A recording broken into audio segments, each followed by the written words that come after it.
دے ڈال صدقہ نور کا، تیری نسل پاک میں ہے بچہ بچہ نور کا، تو ہے عین نور تیرا سب گھرانہ نور کا۔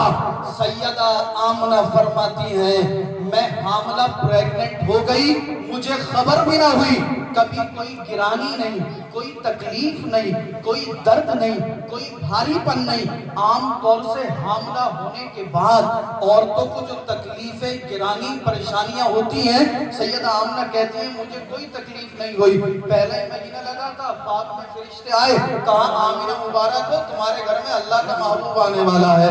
خواب میں حضرت آدم علیہ السلام کی زیارت ہوئی، فرمایا بیٹی آمنہ مبارک ہو تمہارے گھر میں اللہ کا محبوب جلوہ گر ہونے والا ہے۔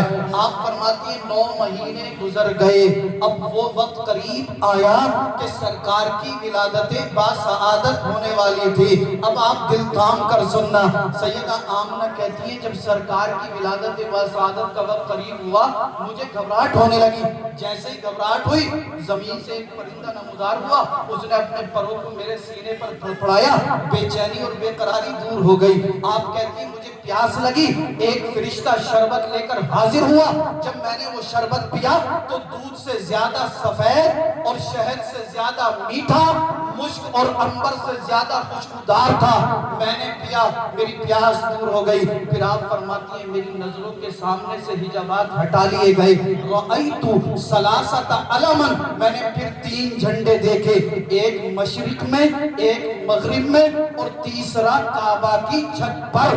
اللہ اللہ، جیسے ہی ربیع الاول شریف کا مہینہ آتا ہے کچھ آوازیں آنے لگتی ہیں کہ بھئی جشن میلاد کہاں لکھا ہوا ہے، جلوس نکالنا کہاں سے ثابت ہے، گھروں پر جھنڈیاں لگانا کہاں سے ثابت ہے۔ میں کسی کی برائی نہیں کرتا، کسی کو ٹارگیٹ نہیں کرتا، میری تقریر میں کبھی کسی کو نشانہ نہیں بناتا، بس قرآن اور حدیث کے حوالے سے اپنی بات ثابت کرتا ہوں اور آگے بڑھ جاتا ہوں۔ لوگ کہتے ہیں ہم نے جھنڈا لگایا، ابھی کچھ دن پہلے میرے پاس ایک فون آیا، بولے سید صاحب جیسے ربیع الاول شریف کا چاند نظر آیا میں نے اپنے گھر کی چھت پہ جھنڈا لگا دیا۔ میرے پڑوس میں ایک صاحب رہتے ہیں، وہ کہتے ہیں بھئی تم جھنڈا کیوں لگا رہے ہو، جھنڈا لگانا کہاں سے ثابت ہے؟ آپ مجھے بتائیں۔ پہلے ایک میں چھوٹی سی بات آپ کو سمجھاؤں، اس کے بعد میں حدیث کے حوالے سے دلیل دوں۔ کہا کہ آپ نے جھنڈا لگا دیا، جھنڈا لگانا تو جائز نہیں ہے، الیکشن ہوتا ہے، الیکشن کے موقع پر ہم نے دیکھا لوگوں کے گھروں کی چھتوں پر جھنڈے لگے ہوتے ہیں۔ میں سیاست کی بات نہیں کرتا، نہ میں کوئی سیاسی ہوں، نہ میں کسی پارٹی سے تعلق رکھتا ہوں۔ جب الیکشن کا موقع آتا کسی کی چھت پر سائیکل کا جھنڈا، کسی کی چھت پر ہاتھی کا جھنڈا، کسی کی چھت پر پنجے کا جھنڈا، کسی کی چھت پر پتنگ کا جھنڈا۔ آپ مجھے ایمانداری سے بتانا کیا آج تک کسی مفتی نے، کسی عالم دین نے، کسی مولوی نے یہ فتویٰ دیا کہ دنیاوی پارٹیوں کے جھنڈے لگانا ناجائز ہے، حرام ہے، شرک ہے، بدعت ہے؟ بلکہ جو لوگ یہ کہہ رہے ہیں کہ سرکار کی آمد پر جھنڈا لگانا ناجائز ہے، الیکشن کے وقت میں ان کے گھر کی چھت پر بھی جھنڈا ہوتا کسی نہ کسی پارٹی کا۔ اب آپ سمجھیں گے جب الیکشن کے موقع پر بھئی جس سے محبت وہ اس کا جھنڈا لگاتا ہے، جسے اکھلیش بھیا سے محبت اس نے سائیکل کا جھنڈا لگا دیا، جسے بہن جی سے محبت اس نے ہاتھی کا جھنڈا ٹانگ دیا، جسے اویسی صاحب سے محبت اس نے پتنگ کا جھنڈا لگا دیا، جسے پرائم منسٹر مودی جی سے محبت انہوں نے کمل کا جھنڈا لگا دیا۔